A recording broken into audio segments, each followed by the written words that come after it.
Welcome back to our projects. Today we're back on this 1973 Dodge Dart that we've been doing a complete drivetrain swap on. We've already got the engine set in along with our fresh rebuilt transmission and our 8.8 rear end that's swapped in. This time we're going to be hopefully getting it fired up.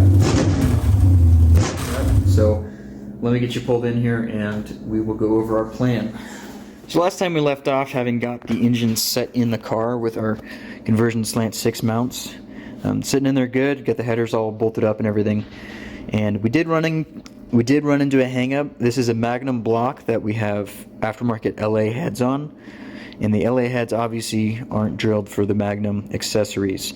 So because of that, the original plan was to stick with the Magnum serpentine setup, but they bolt to special bosses on the heads that aren't present here. So I went ahead and swapped the timing cover out to an LA timing cover, LA water pump, LA pulleys.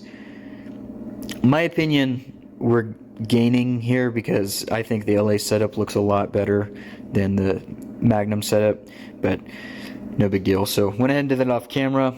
Now we need to get our power steering pump and alternator brackets on and get those both bolted up. Got the pulleys and mounting brackets off of Mancini Racing. I couldn't find any, good used pulleys anywhere, and man, Mancini Racing really charges an arm and leg for this stuff. It is nice though. It's a good setup. So let's get the slant 6 bracket buzzed off the power steering pump, and we'll start there. So we got a few 9/16 bolts holding these on. This also simplifies our power steering setup. If we were going to go with the Magnum setup, we would need to make some special power steering lines to convert from the Magnum power steering pump into the Dart steering box. So overall, this is going to be a better setup in my opinion. Nothing wrong with the Magnum setup, but I think it's kind of ugly.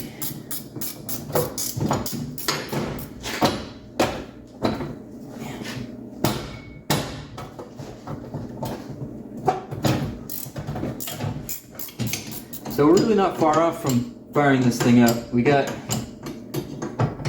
a lot to do, but the main things that we're going to have to do is get the accessory stuff squared away, which obviously we're working on right now. Cooling system, which shouldn't be too bad. We just got to set the radiator in basically and put our fans on and wire them in, but no big deal. And our fuel system, which is going to be a little bit more interesting because I don't know what kind of condition this fuel tank is in, so we'll have to see on that. But we are simplifying things, well, I guess simplifying things, and we're going with an electric pump setup. Originally we were doing that because the Magnum timing cover doesn't have provisions, obviously, for a fuel pump. Even though now we have an LA pump with provision for a fuel pump, we'll just stick with the electric, because why not? Also, we got our wiring that we're going to have to do, but on these old V8s, it's super simple. I mean, we could hot wire this thing if we needed to. So lots of little tedious stuff. So we got to figure out this puzzle. You can see our power steering pump bracket comes with a bunch of different steel plate parts. This is our main one where we got our adjustment. So we just got to figure out how this bolts on. I'll go ahead and figure this all out, no sense in dragging this out any more than it needs to, so I'll bring it back once it's together. So our brackets are on.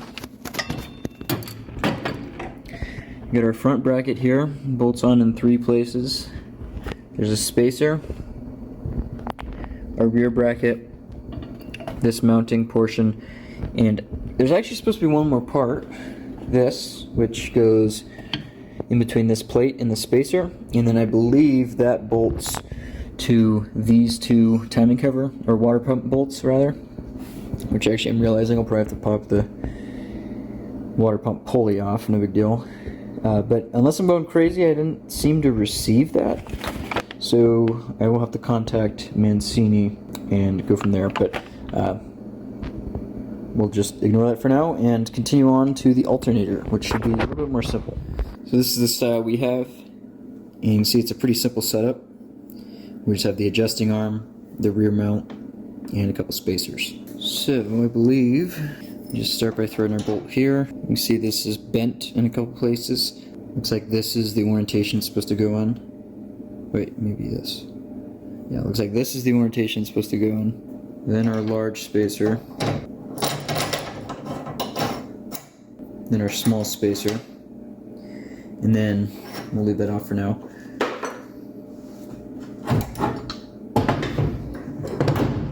Then our adjustment arm, I believe, goes from here.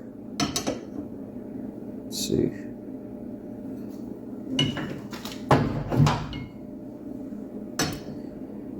To here, like so. That's how it pivots. So the bracket bolts to our water pump here, so we gotta pop these bolts out.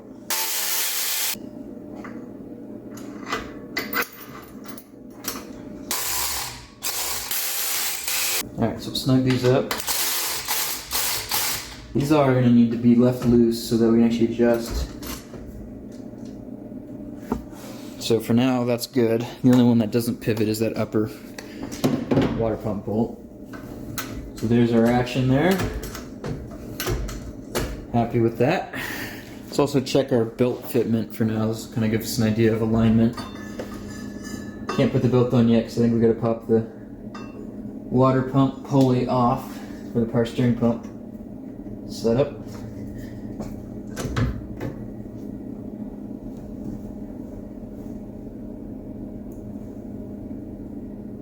We're looking pretty decent. Hard to tell with a little bit of play being in everything, but I think once we're bolted down we'll be okay. Definitely got a belt on the tight end of the range. That's fine. Alright, so we're at kind of a standstill on our accessories, but let's turn our attention to the cooling system. So we got our water outlet right there. I got to get some new bolts for it because the old ones are a little ratty. Let's get our new radiator set in, and then we'll figure out our fan positioning. So for our radiator, went with a eBay special aluminum one, which honestly is really nice quality. All the ones I've seen or gotten off eBay are really nice and hard to beat for the price for sure. Hopefully it's the right one. I think I test fit it before and the holes mostly lined up. I think we're maybe going to need to drill some holes. I can't remember. Yeah, it looks like this. I can't remember if the old radiator, I think the old radiator was quite a bit smaller because it was slant 6. So we are going to need to drill a couple mounting holes for this. No biggie. Let's test fit everything else before we start doing that to make sure we got clearance. So for our fans, we got 2 of these Spall electric fans. I'm a fan, no pun intended, of mechanical fans, but we're running electrics on this. Spall is a decent brand. Don't remember the CFM these are rated for, but it's not bad, and 2 of them should keep it cool, no problem. I have had issues before with cheap, like no-name Chinese fans that don't cool enough, don't move enough air, so definitely worth it in my opinion to go with one of these. Let me go grab the other one, make sure they're actually going to fit side by side. The answer is no, they're not going to fit side by side very well.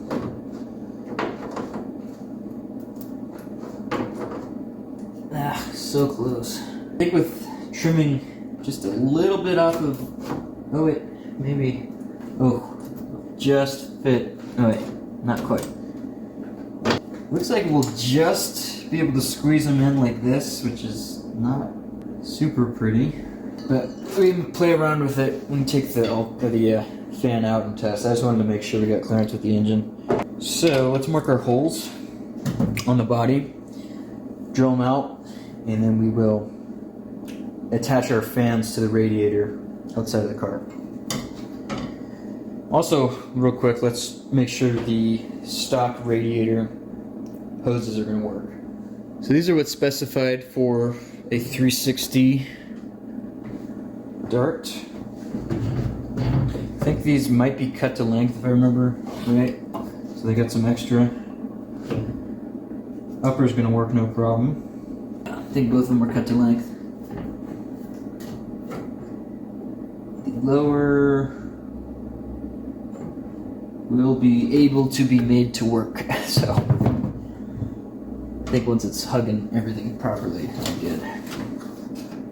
So for our holes, I'm gonna just lift the radiator just a little bit up off the core support, and then we'll mark the holes off of that. We just gotta make sure we get even-ish.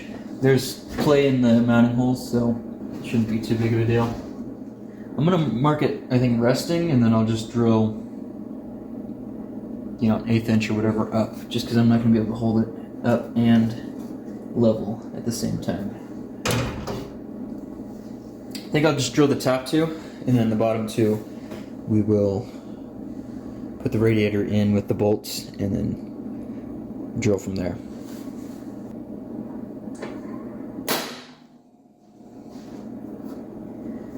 Some good steel, hardly even made mark. Alright, let's go figure out fan positioning. Alright, so when I was assembling parts for this, I was just going off of the published specs for the fans width-wise and whatnot versus the core size of this radiator.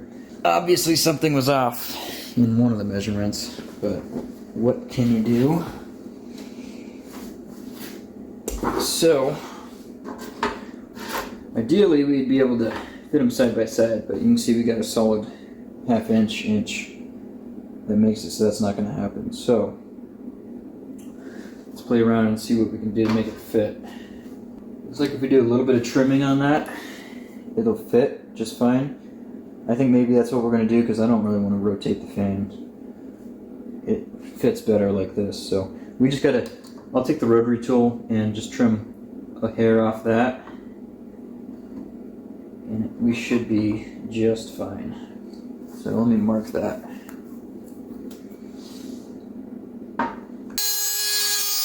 Go test fit that. Real close. Need a bit more off. Yep, I think that will do. Let's grab our mounting tabs. Alright, so to mount these, got these little mounting feet that slot in here under the fans.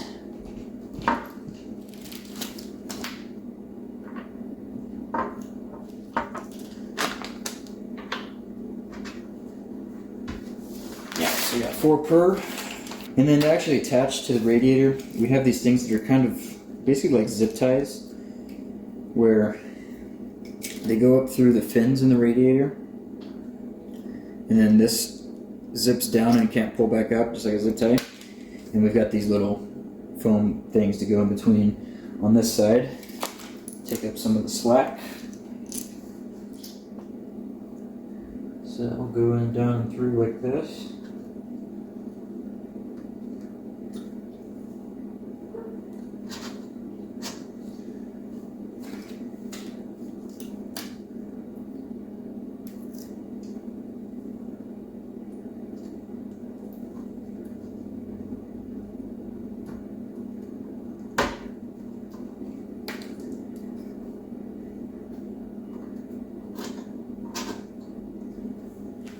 By the way, there's the part number for that kit, because these fans didn't come with them. Okay. Now we just pull these all through from the other side.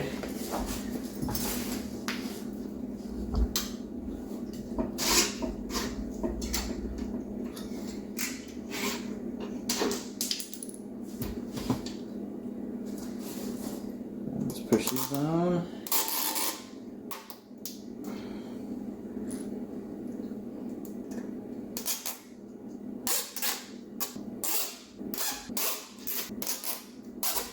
And snip, snip.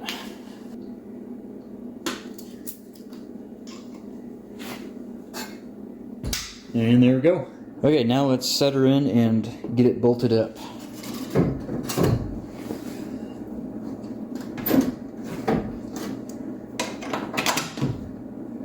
So the OEM mount has a nut integral to the core support. Obviously, we're not using those anymore, but we can reuse these nice mounting bolts. They're just 1/4 which luckily I got a bunch of those nuts in stock. There's the top two, now I'll just drill out the bottom two. Alright. I had to fight a little bit, but mounted, nice and solid. So we should be good there.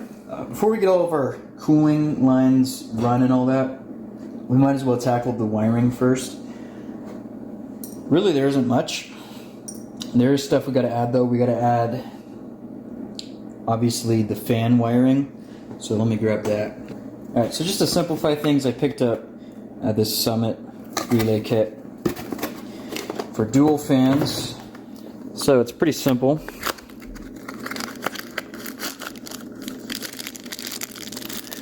Got a temp switch for the fan, a couple relays for turning each fan on, and then we've got 35 amp fuses for each fan. Then of course we also get the relay wiring. Comes with nice heavy gauge wires. That looks like maybe 10 gauge, which should be enough for our application. Here's our wiring diagram, really simple. We also get a bunch of connectors, which is nice. Hopefully it looks like those are even the proper connections for the fan, which is sweet. So everything should be pretty much plug and play. Let's look at our intake manifold and see if our temperature switch will thread in. Looks like yes, that will. Only thing I'm concerned about is our temp sender for the dash. I don't know what thread pitch it is. I'm going to go pull it off the slant 6. I'm guessing it's probably the same as this, unfortunately. So we're going to have to figure something out there. Looks like we actually lucked out on this one. See, it's a much smaller thread pitch. I bet you it'll go into this plug, which I apparently already tightened. Well, we're going to need an adapter. No big deal. It's like, I don't know, it might be that size, but I think that's too small. Nope, that's it. Cool. Very good. Alright. So that's a win. We can go ahead and get that temp sender installed. Actually, let's just thread it in finger tight, because we will test it by putting a blowtorch on here, heating it up, and make sure the fans kick on. Alright, you guys probably don't want to sit through me running each individual wire, so I'll just bring it back once I got it routed and everything, and then we can go over what I landed on. Alright, so we got our fan wiring roughly laid out. Really, it's pretty simple, even though it looks like a lot of wires, because everything's duplicated. We have 2 relays, so we have our battery positive coming from our starter relay up and around to our relays. The kit came with these circuit breakers. They're actually self-resetting fuses. So first it goes to the fuse, then it goes to the relay. The purple is the power out, so that goes all the way over here to our connectors. Still need to add the ground. I ran out of 10 gauge black, so I gotta get some more. And then we have our gray wire, which runs up and around to our temp switch. And finally, yellow, which is the ignition power, and I think we'll just run that to our coil. Went ahead and just tied the yellows together and the grays together, since they both go to one single point. We will tape all this up with electrical tape like the factory harness once we have all the wiring laid out. We still need to do our fuel pump relay. I don't know if we're going to put it over here or over there. It'd be nice to put it over here because, you know, it keeps all the electrical in one place, but it adds a little bit of wire. Alright, so while we're over here, we might as well get the engine harness kind of figured out. So I went ahead and plugged it back in. This is obviously the slant 6 harness, but it's all the same connections as the V8. Some of the wire lengths are a little bit different, but I don't think we're going to need to modify too much. May need to do a little bit. So our alternator is all going to be the same. These are all the field wires and whatnot, so those will all connect just fine. I believe this is going to be our choke. The slant 6 had kind of a weird setup, so that's just going to plug straight into our electric choke. This, I believe, is our oil pressure. I'll have to double check that with the pinout, but you can see that will just about reach. No big deal there. What else we got? This is our water temp sensor. So that will plug right in. So you can see for the most part we're all good here.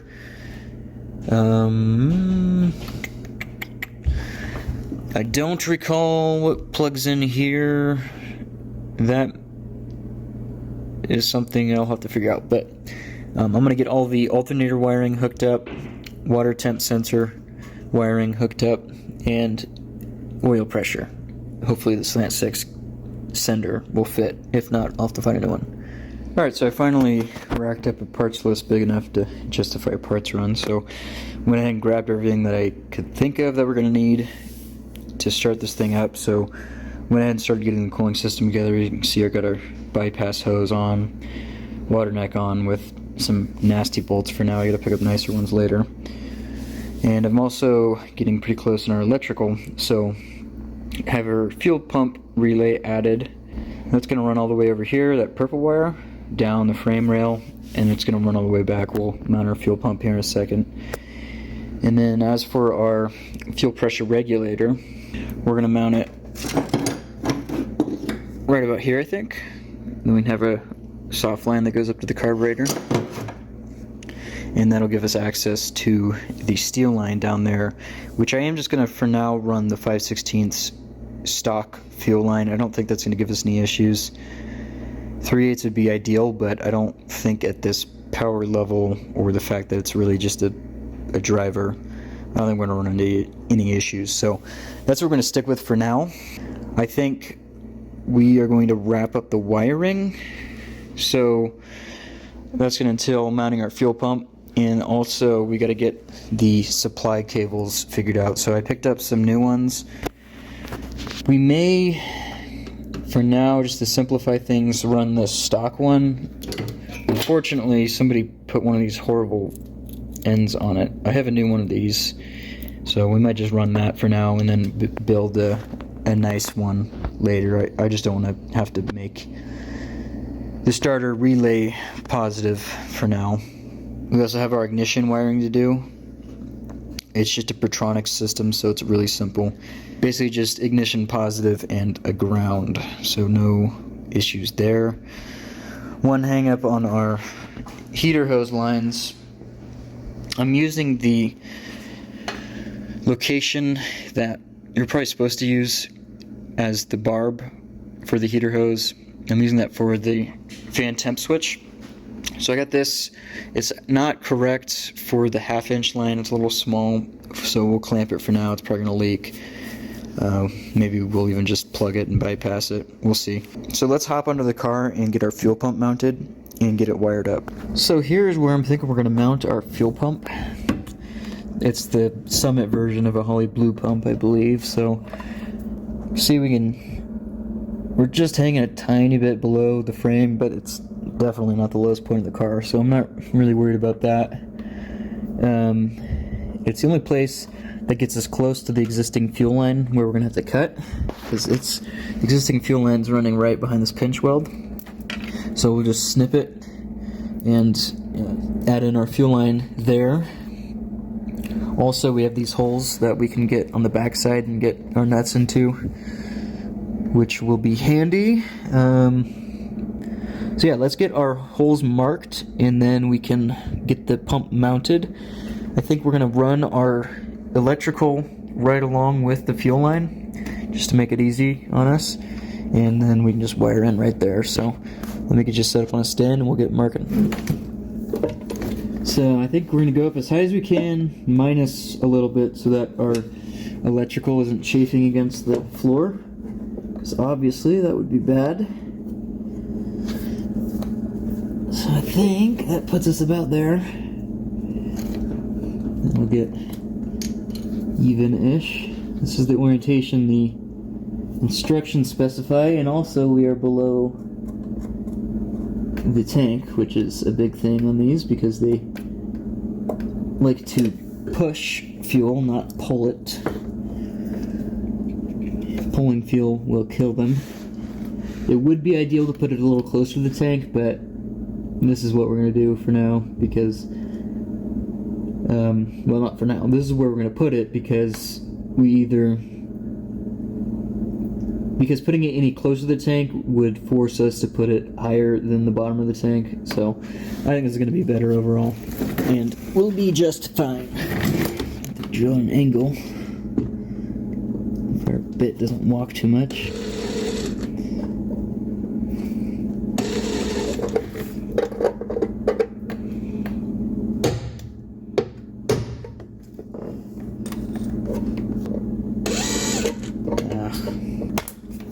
Might switch to the right angle.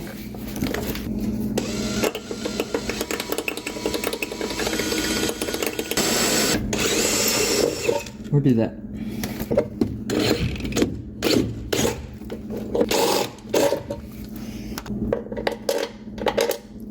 There's one. Double check that our hole still lines up.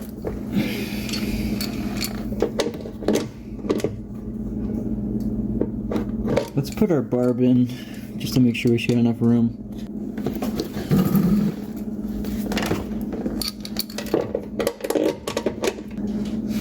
Should have thought about that.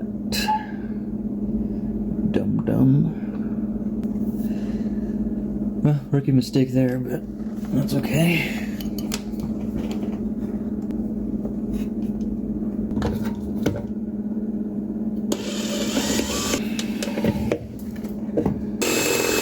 Okay, take two. Alright, so I think we're going to go with bolts through.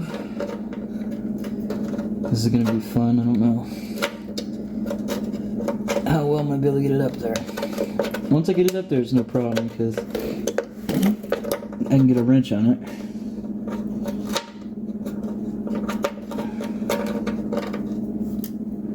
Like sticky tape on my finger.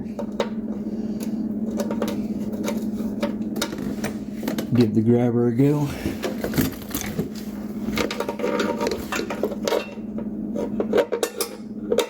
Yeah, no problem.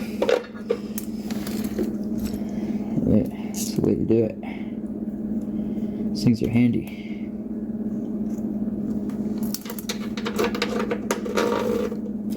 Okay, then we got this gasket, or I guess isolator.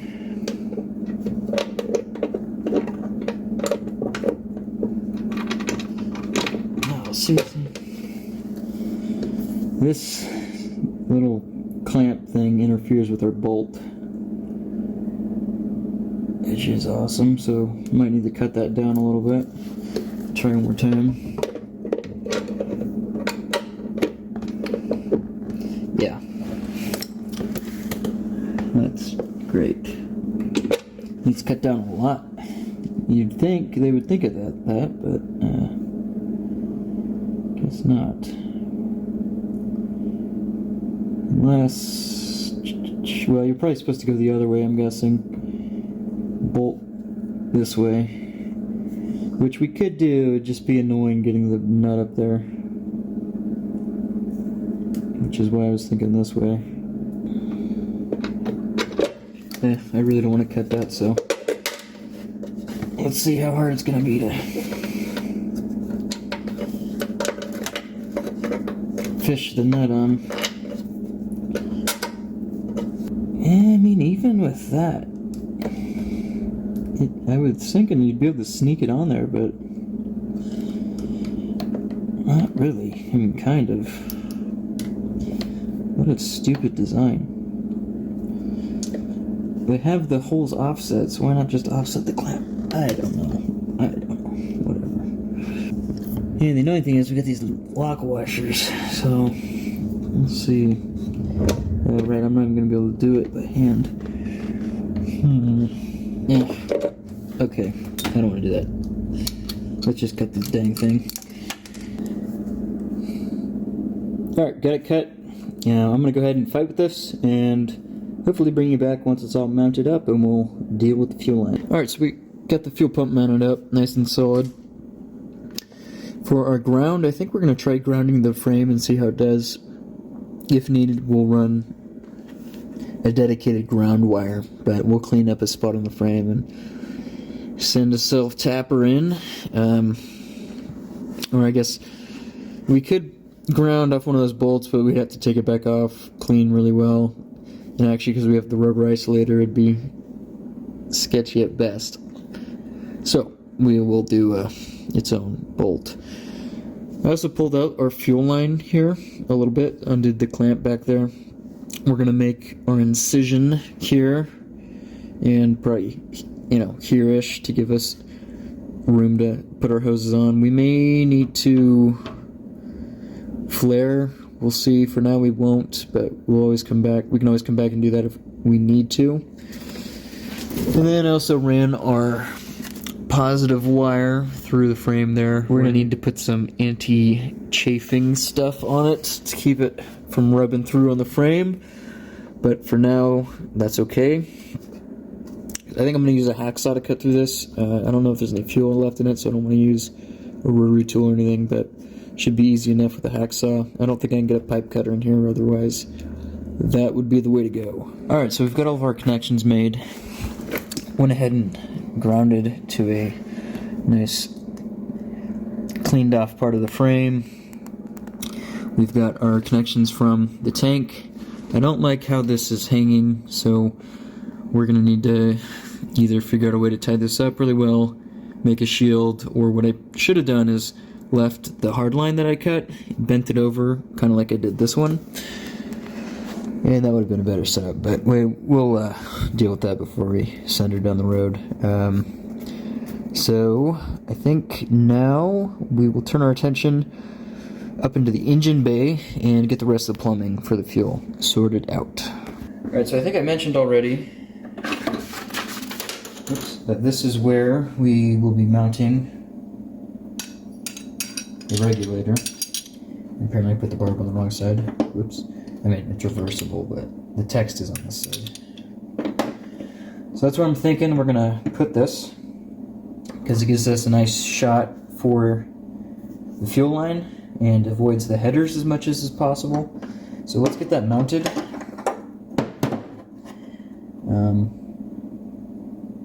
Let me get the marker.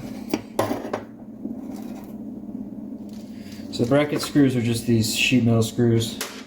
So we'll just use a small pilot bit to get them started. And in fact, let's put the bracket on with the screws just to make sure that we drill everything up square.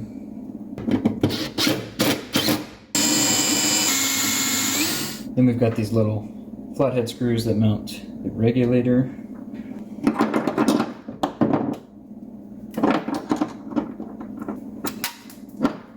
Oh wow. No wonder I was fighting. These don't even have threads in them. A real quality product. Hopefully the screws are stronger than the pot metal and they make their own threads.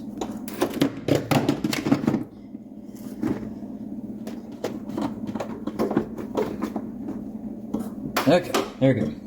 Had to take it out and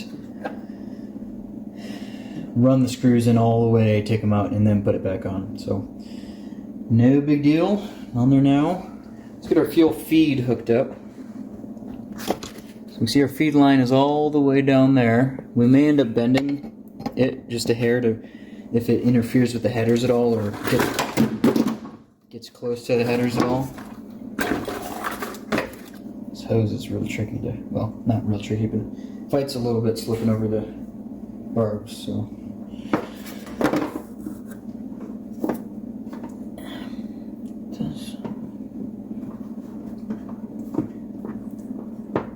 Got silicone grease. Makes life easy.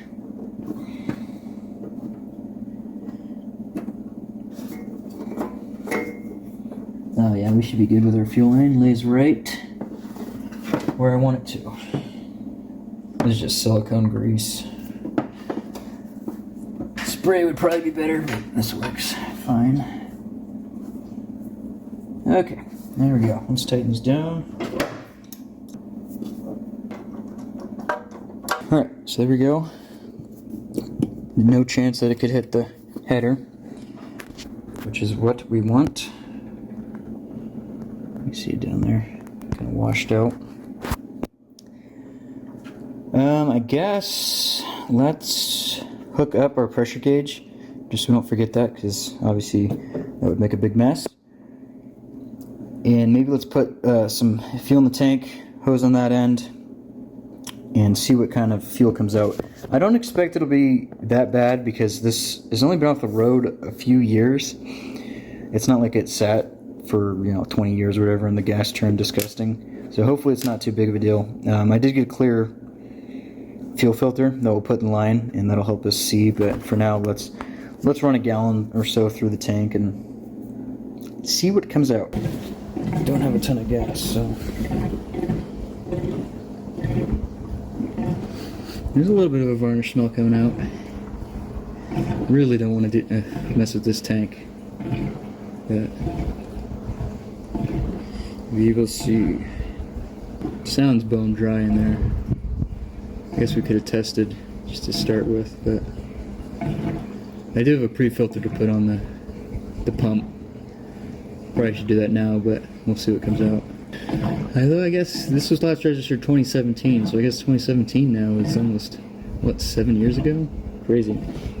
So, this is pretty old fuel. That's all she wrote. Also give us an opportunity to test the pump. I gotta get power rigged up, because right now we don't have our negative terminal or anything, so we should be good to ground to this body strap, and then we'll go to the relay with the positive. Is it gonna self-prime?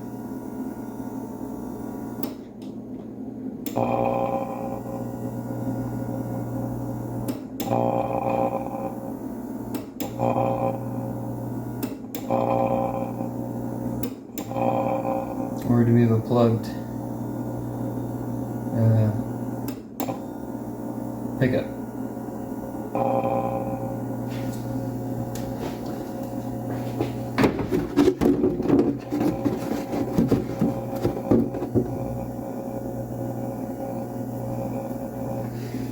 I'm gonna get risky here. Oh. Still have that thing open. Alright. That's more like it. Well, we certainly seem to have something plugged. I'm gonna go cut the flex line that goes to the tank, and we will see if it's clogged upstream or downstream of the tank. I'm guessing it's clogged in the tank, but we'll see. Okay, we are unhooked from the tank.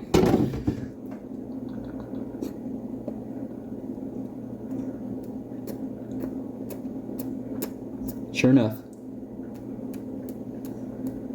cinder's clogged up or something, so that's annoying.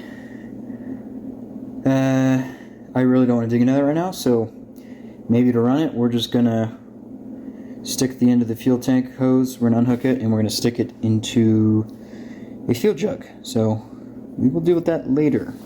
Let's leave this gauge hooked up though. We are going to need to set the pressure. This line will leave because we're gonna hook it up with the carb. Where to next? I guess we need to get our negative and positive battery terminals squared away, so might as well move on to that. Alright, so here's our new negative lead. This is going to be real simple. We'll just go straight to the cylinder head, which I believe is the factory setup, and then our little pigtail here comes off, and we're going to ground to the core support here, and that's also where our fans are going to ground to, so they'll get a connection straight to battery. So let me find a bolt that's going to work for that, and we'll tighten her down to the cylinder head. Alright, get a nice stud that we'll use. Right, a little long, honestly, but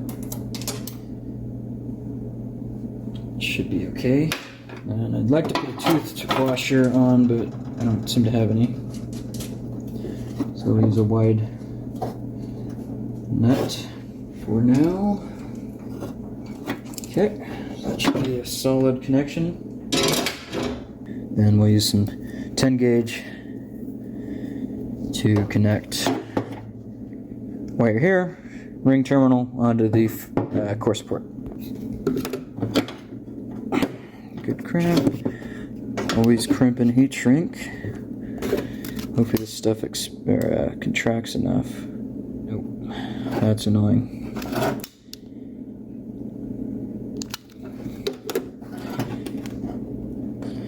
Okay, well, I'll probably be redoing that, soldering it. The butt connector is just so big you can't really get smaller heat shrink over it.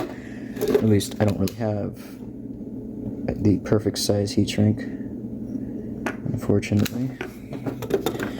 So I'll come back and solder that.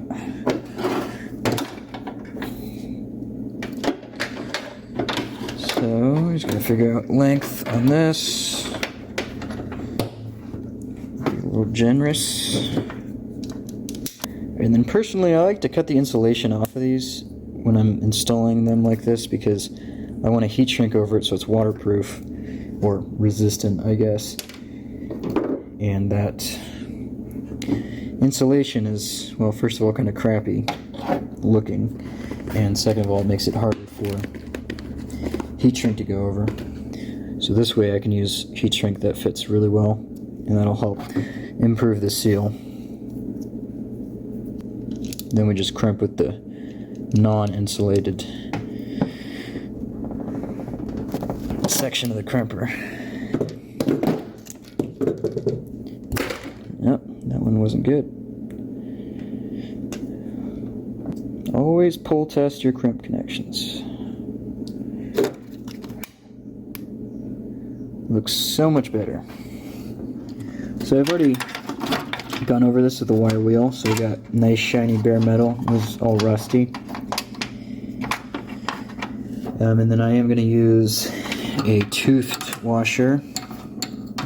Looks like I still got to put the ring terminals on the grounds for the fans, so I'm going to do that real quick.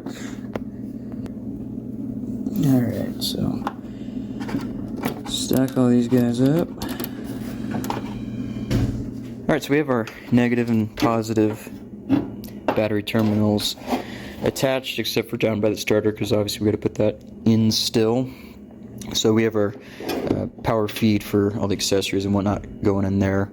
I think now let's turn our attention to the electrical system over on that side of the engine. This is all dead simple. We've already gone over it a little bit. Got the alternator fields hooked up. Since it is the slant 6 harness, it's a little short, but there's enough slack, it should work fine for us.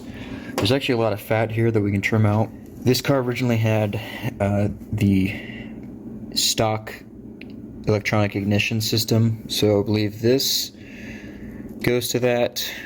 This is our coil positive, I believe, and our coil negative, which we will not be using. So we can cut the harness open, we'll remove this connector, the coil negative, and we have to relocate the coil positive back here, which is where our coil is going to be going. So the Protronic system is really dead simple. I don't even think it's possible to mess it up. The positive from the distributor goes to the positive on the coil, obviously, which is then fed ignition power from the harness.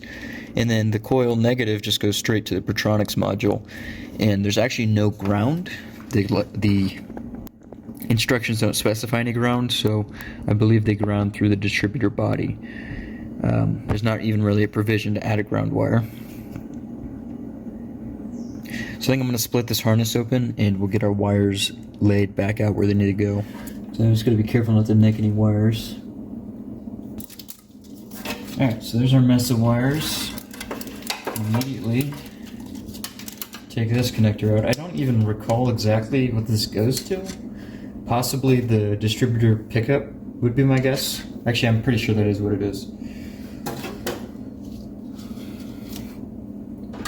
Okay, so this gray wire is our oil pumps, or oil pressure switch, I believe. So that'll go all the way back here. Exit over here. We can probably shorten it. Keep things clean. This can stay right here. This is our coil. Not coil, choke positive. We have a distributor negative, which we will not be needing. So we can depin it from the connector. This is what would be switched by the electronic control box, I believe. Here's what we're after, brown distributor feed.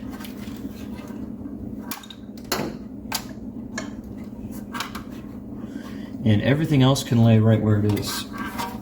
So, just kind of get it to sit where we want.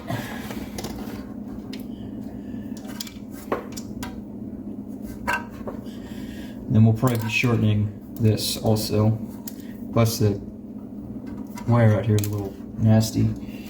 Forgot to mention another thing we're gonna have to do for our Pertronics is bypass the ballast resistor, which I already have removed. The old one was blown apart. Somebody must have left the key on or something. Actually, I don't know if that kills these. Anyways, what we're gonna have to do, this is the 4-terminal ballast resistor. We just need to jumper the brown, which is our distributor feed, over to this side. These are tied together, and that's just going to eliminate any resistance in the system since we're using the CDI Pertronics. So how I like to do harnesses is it's a little trickier with old wires that we're reworking because they really want to lay where they were, but you just gotta coax them a little bit more. What I like to do is get them where they need to be and then start at the very end where we have the fused wires and then start taping up into groups, and not a full tape, just like a single wrap, just to keep everything tied together. So I'm going to start over here and put a tape. And also, whenever I'm doing harnesses, well, really any time I'm using electrical tape, you always want to go for the 3M stuff. It's so much better than anything else. I actually prefer the Super 88, but that's what I got right now, so it will do. So I like to just head down the row, make sure all of our slack's out of our wires. And we want our choke wire to exit right here. And whenever I have a wire exit the harness, I like to tape on both sides of it, just so it doesn't get mixed in with the other wires. Obviously this is a really simple harness, so not really easy to get mixed up. Got a Pontiac Fiero that I did a supercharged Buick motor swap on, that I did the harness for. I actually still need to finish taping it up, but it had a lot more wires than this, so I've done on that. You have to be a lot more thoughtful about where all the wires are going. This is really simple. Probably be doing a video on that at some point. Just gotta get all these other junkers done. So then back here, we actually don't even really need to tape the oil pressure connection in, but we'll just have it exit like right here. Forgot the coil negative still in there. Let's just depin that wire out of the harness.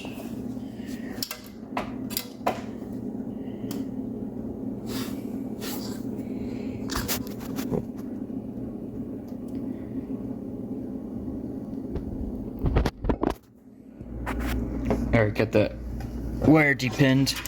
Also found out our alternator wire is all melty due to corrosion on this side of the connector. So we'll go through and check all this side, and we'll probably cut this wire back and rerun it and put a new end on because that looks pretty burny. So now that should be only the wires we need.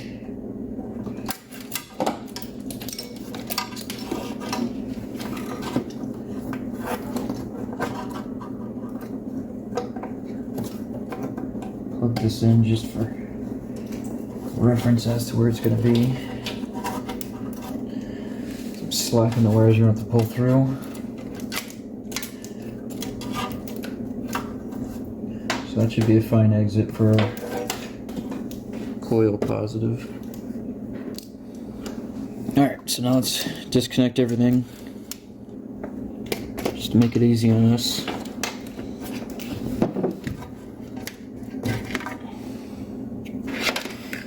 And now I'll just do one long tape around each exit all the way back. I'll pull all this slack through first, and then we'll layer back down. Alright, so our harness is all taped up. Now, instead of immediately cutting everything to length, like for example our coil wire and oil pressure sender wire and all that, I'm going to leave it long. We will deal with it later because I don't know exactly where our coil bracket is going to sit. I mean, I know we're going to have the coil sit about here. I don't have the right coil bracket, so all I have to say, for now, I'm just going to leave the lengths as they are, and we will tidy everything up. I just don't want to take too much off and end up with a problem. Still got to repair our alternator wire. I may end up actually depinning it from the other one and running a better connection all the way back to the alternator, but we'll see. I'll deal with that. Alright, so next up, let's get our coil wired in. Really simple. I think I've already mentioned this. This is going to go to our positive terminal of the coil, and then coming off our Pertronics module, we have a positive and negative wire. Positive will go to positive, negative will go to negative, and that's all there is to it. So pretty simple, easy system. I'm going to hook all that up and bring it back. Alright, so I think our wiring is about where it needs to be. We don't really need to wire anything else up other than the starter, which I'm going to fight here in a little bit.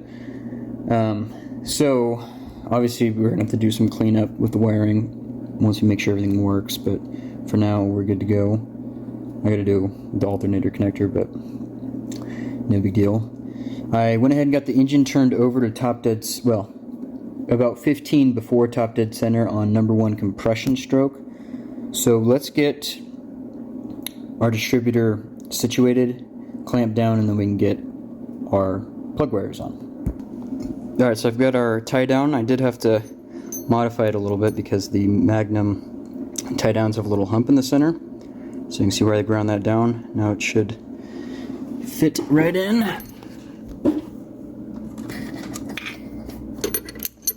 It's kind of annoying that the module wires are right there, but we can live with that. So we can turn it a little bit more. Okay, tie downs on there. Let's pop our cap and see where the rotor's sitting. I think I already set it to be about where it needs to be. Okay, yep. So we got our rotor pretty much pointing at 1, which is usually what gives you the best plug wire routing. So we'll stick with that. Let's get our cap set back down and see where it's going to sit.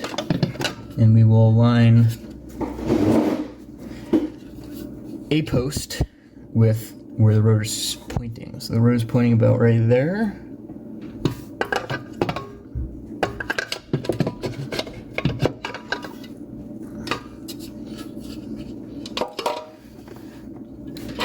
And obviously this is just to get it where it needs to be to start running. Oh yeah, so we're pretty good right about there. I'm going to get the tie down, or the hold down, snugged up, just enough to where we can move it a little bit, but not enough that it's going to rattle around. So this is going to be our number 1 plug wire post. Double check that.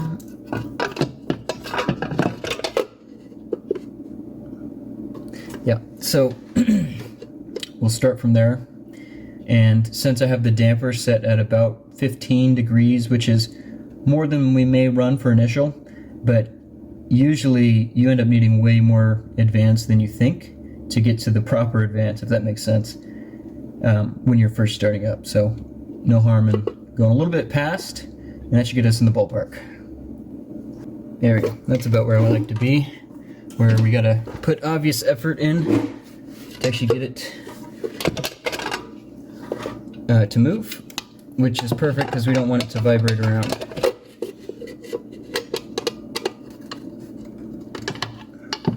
Not seem right, but you see we're real close to the cap on one of our posts. So we're gonna see if that's gonna clear or not. We'll hope that it does. Okay, cap's on. Let's get our plug wires and see how they lay out. Alright, so these are pre-cut plugs. Plug wires. Summit brand, which hopefully will be the proper length. We're going to find out. So we got our coil wire, which we will wait to put on. And then what I like to do is drape all the plug wires from the distributor end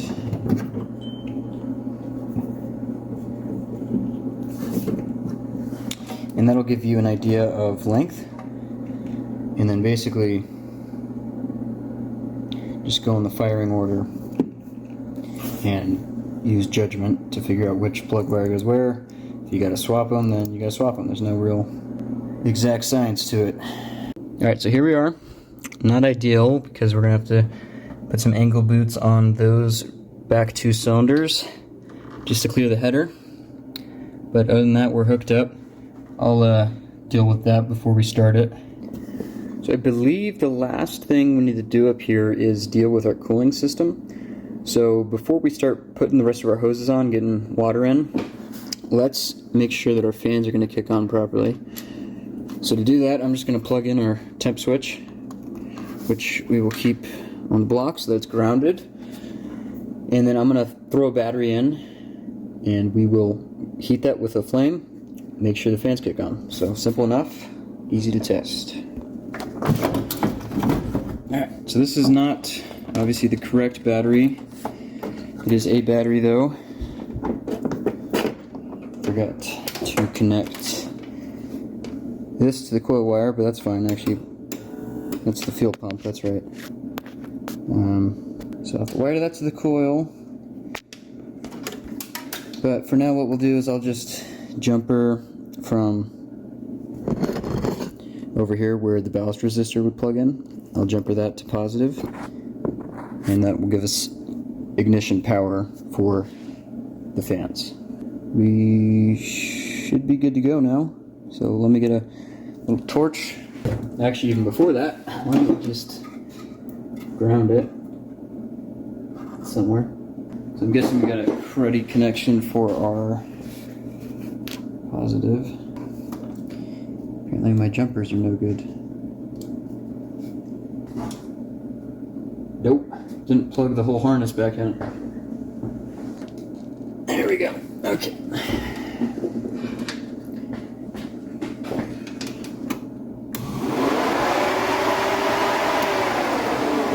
Okay, so they kick on just by grounding. Now let's heat. Should kick on quick. Okay, well.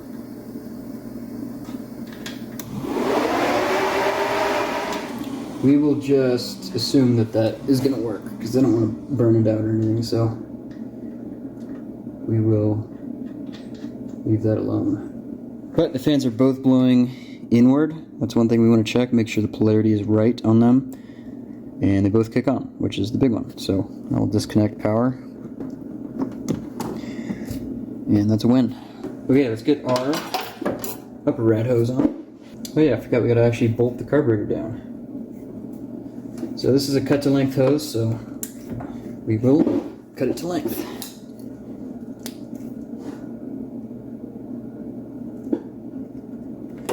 Two new hose clamps for it.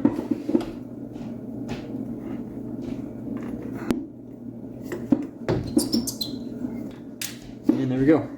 Beautiful. Alright, and then our heater hoses. So This car has the style where it's a 5/8 on one side and a 1/2 inch on the other.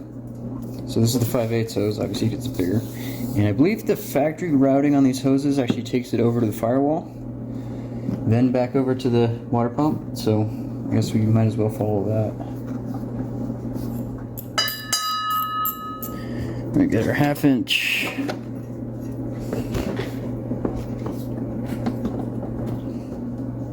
Okay, and I got a new barb coming for that. That's the right size. That's approximately where that's gonna go. This gotta re-terminate. All right, let's get our carburetor mounted. Okay, let's peel off our tape, which hopefully doesn't leave a crazy residue. Hopefully our carb studs here will be proper. Yeah, we're good. We don't really need to go more than finger tight on those. Looks like we do not have the right gasket, but it's okay. We'll get the right one later. For now, this will do.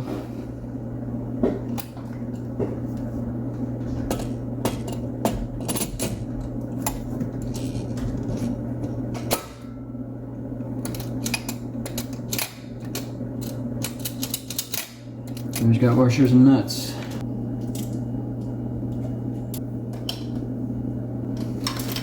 Okay, should be all good there. Oop.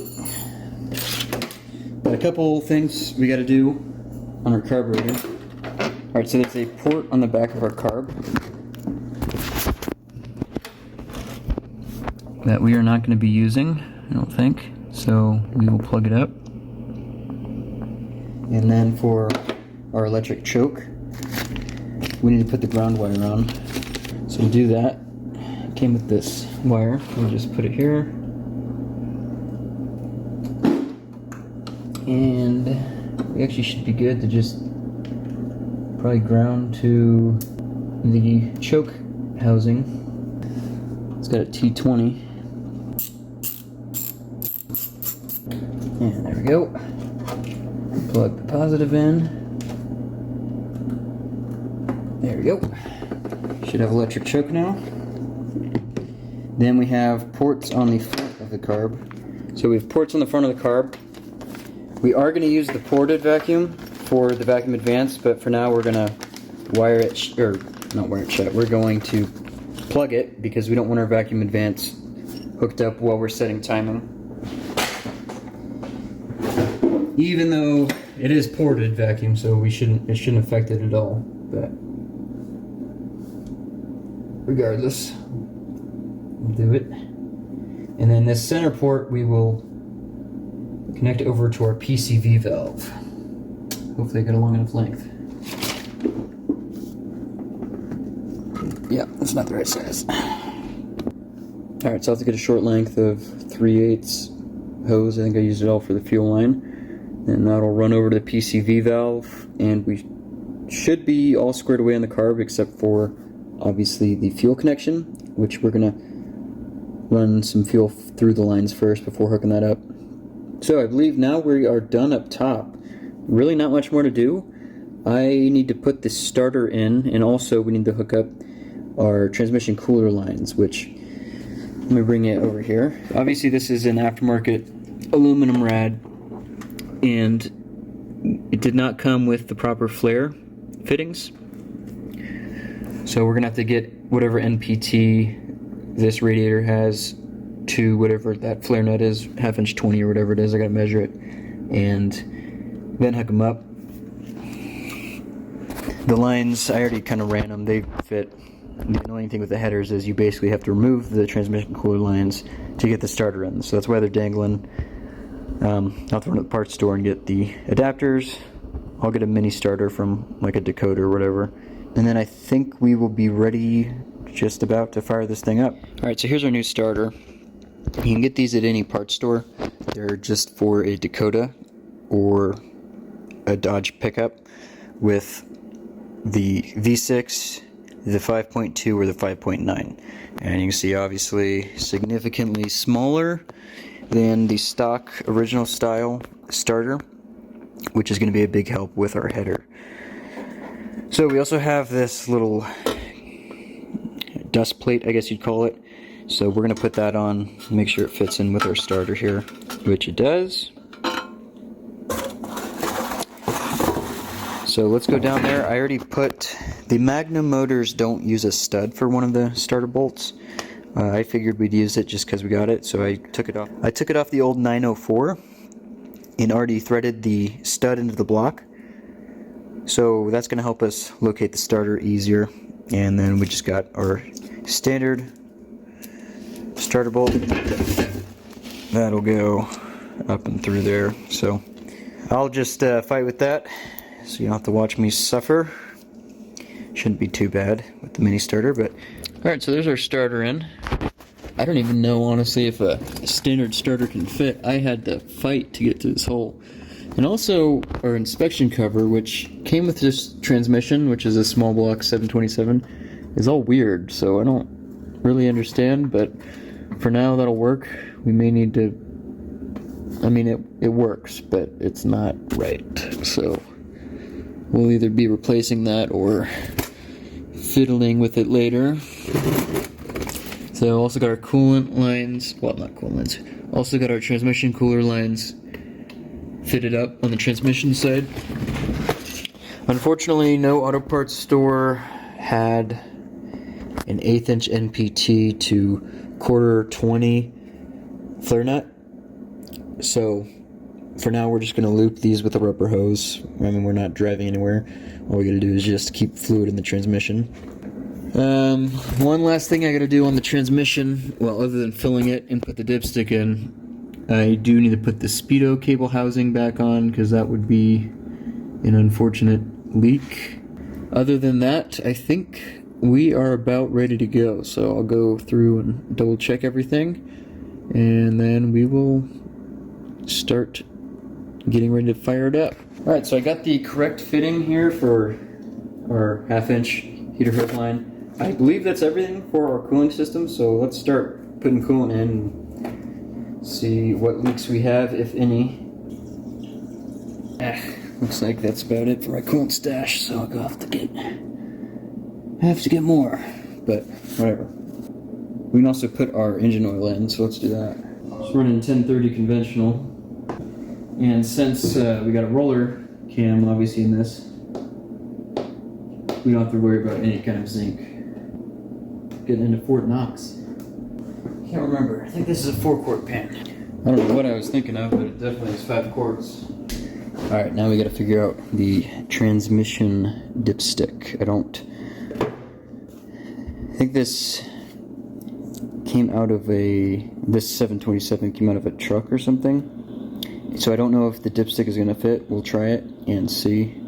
If not, we'll figure something out that'll work temporarily. Alright, so I've got our fuel pump just going into an external tank that's above it, so that it'll kind of siphon in, and hopefully the pump will work well. Let's see what kind of junk is in the hard line. So just got that end shoved into a container, and we'll just blip the pump for a few seconds and see what comes out. Get you guys over here. The pump's on keyed power now, so I'll just put power to the coil basically, and that'll feed all the keyed circuit.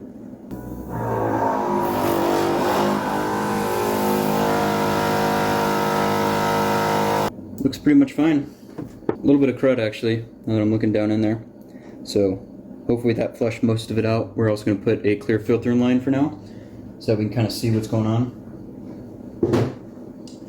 So let's connect this up to the carb. And yes, I know there's no hose clamper right now, because we're going to cut it and put a filter in. So I figure we'll put our filter right about here-ish.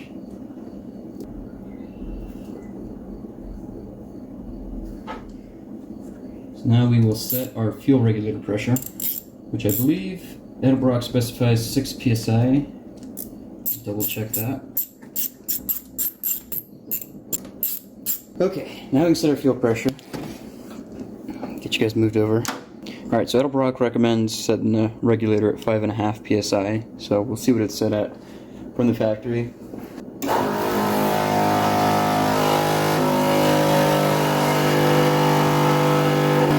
7 psi.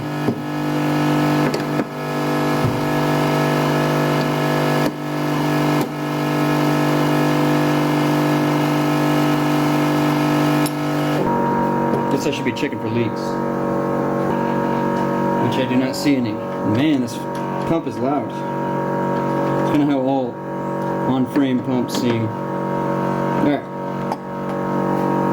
So we're at about, oh, dropped.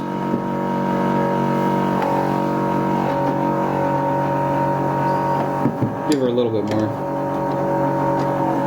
Call that good. Right about 5.5. So good. Bowl should be full. You can see it stop pumping in the filter. Hear the accelerator. Hear the accelerator pump going. So I just got to tie a couple things up away from the headers, and then I believe we're good to go. I did put oil in the transmission. It's got about 3 quarts in it right now, which is the max that it'll hold without overflowing. Oh, we did have a leak. How did I not smell that? And why didn't you guys tell me? Looks like it's leaking into the regulator, so we'll just tighten the fitting a little bit. Okay, that ought to do it. Let's flip it back on and watch. Is it leaking off this one? Oh, okay. Good. Yeah, it's just leaking off this one because I didn't tighten it. Easy enough. Tighten a little fitting too. Alright, that should do it. Now I'll tie a couple things away from heat and then we'll fire up. Alright, so before we fire up, we got these 2 plug wires that we need to change out, but for now I'm just going to shove some aluminum foil in them, and that'll hopefully space them out enough from the header that they're not getting direct heat and melting. If they do melt, whatever, because we got to replace them anyways. Then we also have our stirring pump that, oh, looks like we're good, but just for safety.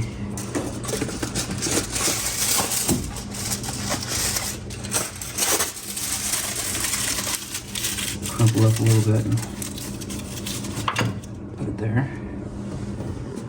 And other than that, we should be good. Then I actually get the time light hooked up, and then I think we'll crank it until we get oil pressure without spark, just because this has been sitting a while.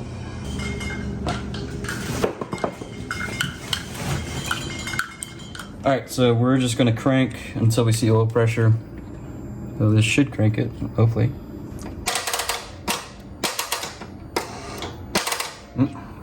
Bad connection.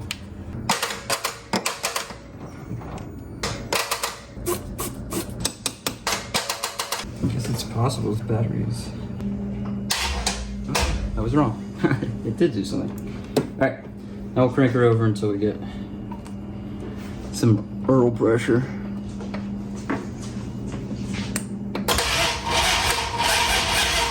There was smoke from something. I believe that's coming from the battery. It smells sulfurous, like rotten eggs to me. That's gonna be a tough starter. Like I mean, it's gonna be tough to start it. Real high compression. I use a lot of assembly lube, so we should be fine. Because it should pop off just as it is, I would think, but we're not gonna be able to spin it fast enough to get really good oil pressure. No biggie. Okay, let's give it some fuel.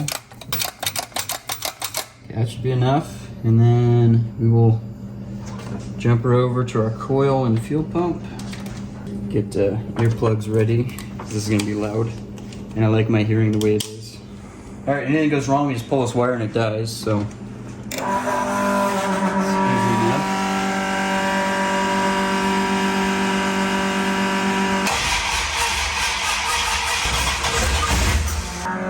Yeah, I really need more battery. Alright, so I got a new battery that is hopefully not going to release noxious gas in my face and explode, and also hopefully crank it over. Because it's new, let's see if we can crank it and get oil pressure. So we'll see how fast this cranks it over. Oh yeah, so much better.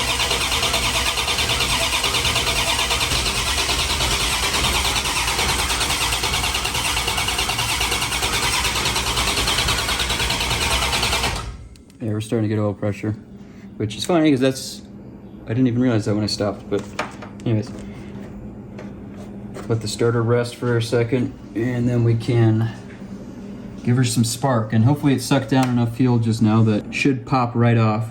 Give it a little bit more advance. We'll see. It might be way advanced, which is fine, and we'll back it off to where it needs to be. So let's go for it.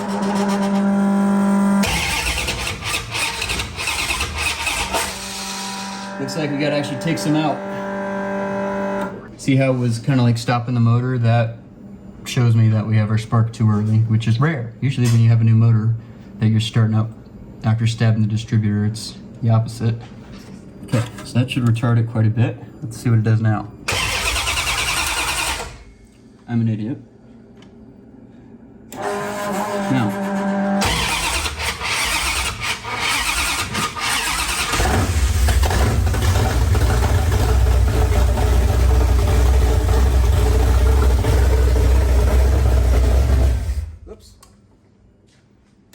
Well, that was a good sign.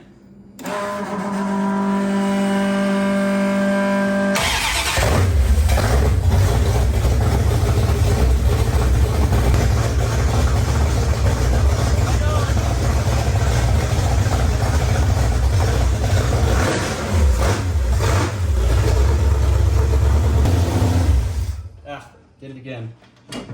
I'm gonna grab a bungee cord so we can tie this away. Or maybe that'll work. I'll still grab a bungee cord. Alright, so now that it's run for a little bit, it probably sucked all the ATF in the transmission, filled the torque converter, so I'm gonna add a couple more quarts. And I forgot to mention I did put the transmission in neutral, because I believe on these, which hopefully I don't melt my funnel, the 727s don't oil in park. Like the pump doesn't really get that much lubrication in park, which is fine normally, but when it's a fresh transmission, you want it neutral, so that's what I have it in. Although when I put a shift kit in, I believe it bypasses that. All right, so let's fire it back up, let it get up to operating temp, make sure fans kick on. And yeah, I think other than that, we're pretty good. All right, so when you're starting up a new engine, there's all kinds of weird little hang-ups you run into. One of which is this plug on the radiator was loose from the factory. So tighten that up. You see we got a little drip on the fan. All right, let's do it again.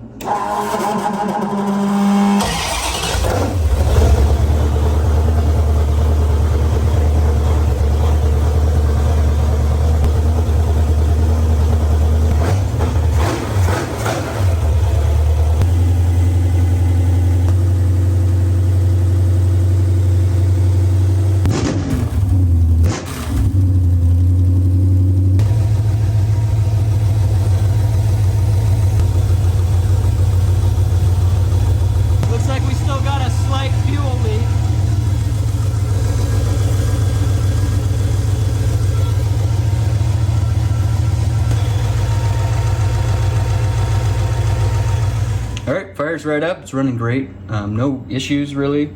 Fans kicked on fine, so I'm really happy. Now that we know we got everything basically routed and figured out, I'm gonna go through and tape up all of our electrical, get everything cleaned up, because you can see we got a mess in here. And then next time we're working on this thing, we're gonna be putting the drive shaft in. I gotta measure for our drive shaft, and then getting the brakes. We gotta get our fuel system squared away with the fuel tank, and we also gotta work through our shifter situation, which is gonna be interesting because this is a slant 6 904 car. So we gotta figure something out there. All right, so we made huge progress. I'm really happy with where we're at, so I will see you guys next time.